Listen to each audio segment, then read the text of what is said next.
suite de la discussion du projet de loi de financement de la sécurité sociale pour 2026. Rien que pour le budget de la sécurité sociale, 3400 amendements. L'amendement 1346, l'amendement 1760, le 361. Pour les rédiger, les députés reçoivent des coups de pouce dont ils se vantent peu. Des amendements livrés clé en main par des lobbies. Il y a une profession qui suit de très près les débats sur le budget de la Sécu, les pharmaciens. Depuis quelques semaines, les patrons d'officines se mobilisent pour défendre les remises commerciales sur la vente de médicaments génériques.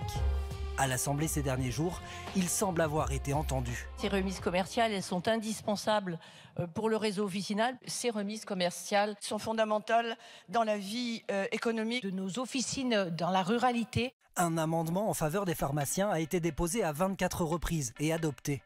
Nous avons retrouvé son origine, un texte prêt à l'emploi, rédigé par un syndicat de pharmaciens et envoyé au Parlement.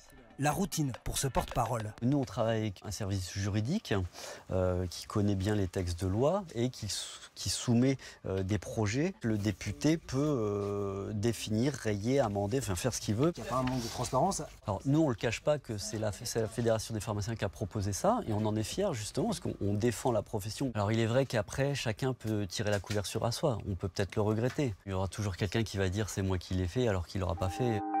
Le texte des pharmaciens a été repris mot pour mot dans les amendements des députés. Avec d'infimes différences, la formule « rédigée comme suit » devient ainsi rédigée. Parmi les députés qui l'ont déposé, le socialiste Guillaume Garot. Lorsqu'on reçoit des amendements qui viennent d'une association, qui viennent d'une ONG, qui viennent d'acteurs économiques, on les regarde. Donc c'est globalement un amendement qui a été plus ou moins écrit par les syndicats de pharmaciens. Pourquoi c'est pas indiqué? Vous avez raison, ça aurait dû sans doute être mentionné. En tout cas, une chose est sûre, ce sera mentionné lorsqu'il sera défendu dans l'hémicycle. C'est la règle qu'on s'est fixée collectivement en fait. Rien n'impose aux parlementaires de signaler l'origine de leurs amendements, ce qui arrange bien certains députés. Didier Legac est un élu du camp macroniste. Son combat, soutenir le secteur maritime national en l'exonérant de charges patronales. Il ne s'agit pas de n'importe quel secteur puisqu'il s'agit du secteur maritime, celui de notre marine marchande française.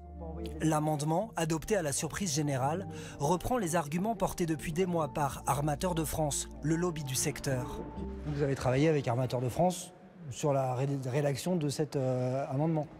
Oui, bien sûr, on travaille ensemble, oui. Vous l'avez signalé dans les exposés sommaires de l'amendement que ça avait été fait, que l'amendement avait été travaillé avec Armateurs de France? Moi, c'est une question de principe. Je ne source jamais mes amendements. Moi, je ne les source pas, je n'ai pas besoin de me justifier.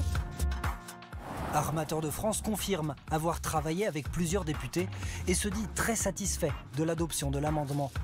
En traquant les doublons, France Info a identifié, rien que pour le budget de la sécurité sociale, au moins 300 amendements clés en main.